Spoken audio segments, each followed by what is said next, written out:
2022 সালের জুলাইয়ে পিরোজপুরের নাজিরপুরের বৈঠাকাটা বাজারের খালে শুরু হয় প্রায় 12 মিটার দীর্ঘ সেতুর নির্মাণ কাজ।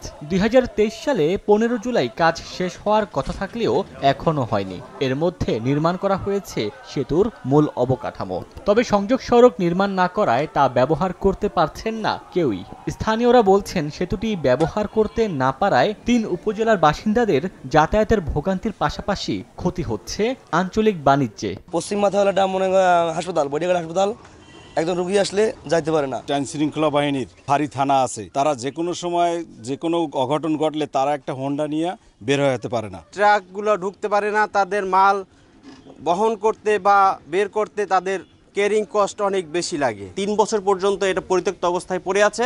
তবে শিগগিরই নির্মাণ কাজ শেষ করার আশ্বাস কর্তৃপক্ষের। এই প্রকল্পের সংশ্লিষ্ট ডিজাইনাররা এসে দেখে গিয়েছে এবং এখানে আমাদের একটা আরসিসি রিটেনিং ওয়ালের প্রয়োজন হয়। রিটেনিং ওয়াল প্রয়োজনীয়তার কারণে এই ব্রিজটা একটু আমাদের রিভাইজের দেখা দিয়েছে। বৈঠাকাটা বাজারের সেতু নির্মাণে ব্যয় ধরা হয়েছে 2,11,27,000 টাকা।